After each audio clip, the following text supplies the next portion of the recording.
منزل جو جنت ہے وہ آگے ہے، اس سے پہلے اللہ رب العزت نے وَمِن وَرَائِهِمْ بَرْزَخٌ إِلَىٰ يَوْمِ يُبْعَثُونَ، جس کو قبر کے ساتھ تعبیر کرتے ہیں، برزخ کے ساتھ تعبیر کرتے ہیں. یہ انسان کے لیے ایک مستقل جہان ہے. میدان محشر سے پہلے اس میں بھی انسان نے ایک وقت گزارنا ہے، وہاں کی ایک زندگی گزارنی ہے جو ہر ایک کو وہاں پر جانا ہے.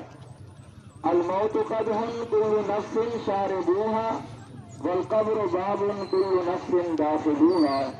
فرمایا موت ایک ایسا پیالہ ہے جو ہر ایک نے پینا ہے، اور قبر ایک ایسا دروازہ ہے جس سے ہر ایک نے داخل ہونا ہے.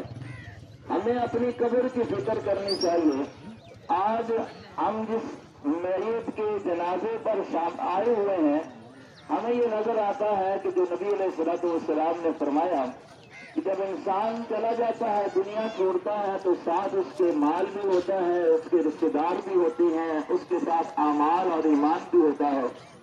تو بھائی رشتے دار بھی چھوڑ کے چلے جاتے ہیں، مال بھی واپس چلا جاتا ہے، ساتھ رہنے والا ایمان ہے اور انسان کے اچھے اعمال ہیں. ہر آدمی کو یہ کوشش کرنی چاہیے کہ جب میں اس قبر والی منزل میں پہنچوں، جہاں دنیا کے اس جہان کو چھوڑوں، تو میرے ساتھ سنگت کس چیز سے ہوگی، کیا چیز میرے ساتھ ہوگی. وہ انسانی اعمال ہیں ایمان کے ساتھ.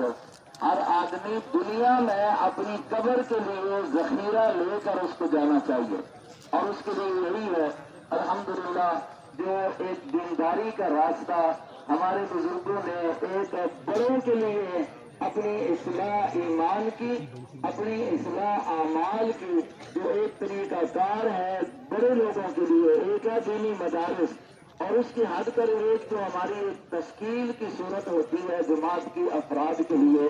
الحمدللہ ماطر صاحب کی زندگی اس میں گزری ہے اور بڑے عجیب انداز سے گزری ہے، جو تقریباً سب حضرات کے سامنے ہے. ہمیں اللہ تبارک و تعالیٰ سے امید ہے کہ اللہ ان کی اس زندگی کے جتنے بھی اعمال ہیں اللہ قبول فرمائے، اور ان کے اس آخرتی منزل کو اللہ آسان فرمائے. وما علینا الا البلاغ.